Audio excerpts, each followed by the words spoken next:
Someone tells you your hair looks nice, and what do? You laugh a little too loud, you touch it. Maybe you say something like, oh, it's actually really greasy today. You deflect, instantly.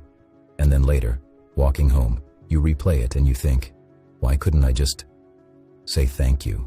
If compliments make you weirdly uncomfortable, like physically, in your chest kind of uncomfortable, you're not broken, and you're definitely not alone. There's actually a real psychological reason this happens. And it's not because you're humble or shy or, just awkward.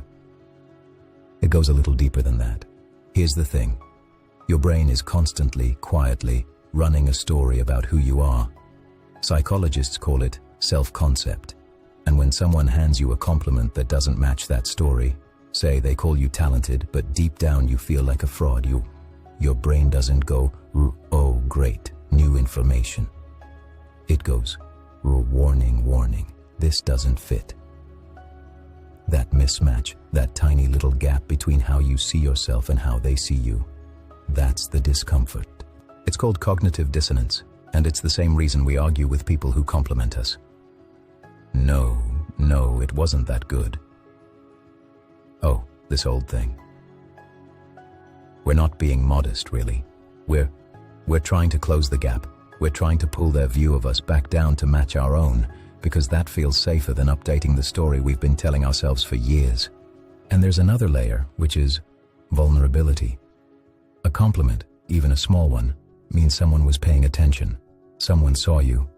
And being seen, actually seen, is a kind of exposure.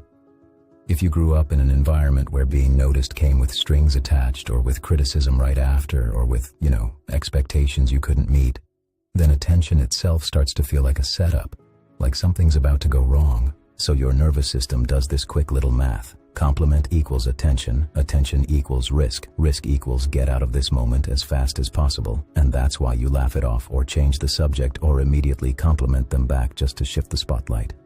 It's not rudeness, it's protection. Very old protection, honestly. But here's what's kind of sad about it. Every time you deflect a compliment, you're also, in a way, refusing evidence. Evidence that you're more than the story in your head. And over time, that adds up. You end up in this loop where nothing anyone says about you can actually land, because you've built a filter that catches all of it before it reaches you. So maybe the next time someone says something kind, you don't have to believe it fully.